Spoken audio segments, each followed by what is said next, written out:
ভাবুন আপনি একটা ফ্ল্যাটে একা থাকেন। আপনার সন্তান আছে, আপনার পরিবার আছে, আপনার পরিচিত মানুষ আছে। কিন্তু একদিন আপনি মারা গেলেন। 1 ঘন্টা কেটে গেল, তারপরে 1 দিন কেটে গেল, তারপর 3 দিন কেটে গেল, তারপর 1 সপ্তাহ। তবুও দরজায় কেউ নক করলো না, কেউ কল দিল না, কেউ জানতে চাইলো না, মা তুমি কেমন আছো। শুনতে সিনেমার মতো মনে হলেও এটা ঢাকার মিরপুরের একটা বাস্তব ঘটনা। একজন বৃদ্ধ নারী মারা যাওয়ার পর তার বডি পড়েছিল ওই ঘরটার ভিতরে দিনের পর দিন। আর যখন পুলিশ দরজা ভেঙে ঢুকলো, তখন পুরো ফ্ল্যাটের মধ্যে ছড়িয়েছিল মৃত্যুর গন্ধ। আজকের গল্প শুধু একটা মৃত্যুর গল্প না, এটি এমন একটি প্রশ্নের গল্প। জীবিত অবস্থায় একটা মানুষ কতটা একা হয়ে গেলে তার মৃত্যুর পরেও কেউ তার খোঁজ নেয় না। Hello everyone, my name is Aitur Rahman and চলেন আপনাদের একটা গল্প শোনাই। ঢাকার মিরপুরের এক পুরনো আবাসিক এলাকায় সবকিছু ছিল স্বাভাবিক। রাস্তায় দোকানপাট খোলা, মানুষজন অফিসে যাচ্ছে, শিশুরা খেলাধুলা করছে। কিন্তু একটা দরজার ওপারে ঘটছিল তখনও নিস্তব্ধ একটা ট্র্যাজেডি। সেই ফ্ল্যাটে বসবাস করতেন প্রায় 75 বছর বয়সী নূরজাহান বেগম। বয়সের ভারে অসুস্থ হলেও জীবনের একটা বড় অংশ তিনি কাটিয়েছেন পরিবারের সাথে। সন্তানদের বড় করেছেন, তাদের পড়াশোনা করিয়েছেন। যে সন্তানদের ভবিষ্যতের জন্য হয়তো অনেক রাত জেগে কাটিয়েছে। জীবনের শেষ অধ্যায়ে তিনি সেই পরিবারের থেকেই আস্তে আস্তে করে বিচ্ছিন্ন হয়ে পড়েন। প্রতিবেদন অনুযায়ী তার 2 ছেলের সাথে তার দীর্ঘদিন কোনো যোগাযোগ ছিল না। তার মেয়ে একই বাড়িতে থাকছেন বলে জানা যায়, কিন্তু পরিবারের ভিতরে কি ধরনের বা কিভাবে দূরত্ব তৈরি হয়েছে সেটা আসলে জানা যায়নি। কিন্তু একটা বিষয় পরিষ্কার ছিল, তার জীবনে ছিল অনেক দুঃখ। ঘটনার দিন প্রতিবেশীরা অস্বাভাবিক দুর্গন্ধ টের পান। প্রথমে হয়তো কেউ খুব গুরুত্ব দেয়নি, অনেকে ভেবেছিল কোনো প্রাণী মারা গেছে।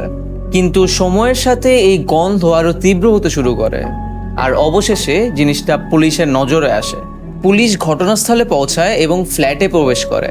তারপরে যে দৃশ্য তারা দেখেছে এটা ছিল হার্ট ব্রেকিং। ফ্ল্যাটের ভিতরে পড়েছিল নূরজাহান বেগমের মরদেহ। দেহটা এতটাই পচে গিয়েছিল যে বোঝা যাচ্ছিল সে অনেক দিন আগেই মারা গেছে, নিজের ঘরেই, নিজের বিছানার পাশেই। কোনো বিদায় ছিল না, কোনো শেষ কথা ছিল না, এবং কোনো হাত ধরে রাখার মানুষও ছিল না। জানেন, আমাদের সমাজের বৃদ্ধ মানুষদের সবচেয়ে বড় ভয় মৃত্যু না, সবচেয়ে বড় ভয় হলো ভুলে যাওয়া। একসময় যে সন্তানকে স্কুলে নিয়ে গেছেন, অসুস্থ হলে সারা রাত জেগে থেকেছেন, নিজে না খেয়ে সন্তানদের জন্য খাবার রেখে দিয়েছেন, জীবনের শেষ সময়ে সেই মানুষটাই একা হয়ে যায়। তাহলে এর চেয়ে বড় ট্র্যাজেডি আর কি হতে পারে? নূরজাহান বেগমের মৃত্যু হয়তো স্বাভাবিক ছিল, কিন্তু তার একাকিত্ব ছিল ভয়াবহ। একজন মানুষ মৃত্যুর পর কয়দিন ধরে পড়ে আছেন। এটা শুধু একটা ব্যক্তিগত ঘটনা নয়, এটা আমাদের সমাজের জন্য একটা সতর্কবার্তা। এখন আমরা আগের থেকে অনেক বেশি সংযুক্ত। ফেসবুক আছে, মেসেঞ্জার আছে, ভিডিও কল আছে, কিন্তু অদ্ভুতভাবে মানুষ আগের চেয়ে অনেক বেশি একা। আমরা প্রতিদিন শত শত মানুষের পোস্ট দেখি, কিন্তু অনেক সময় নিজের মা বাবাকে একটা ফোনও দেই না।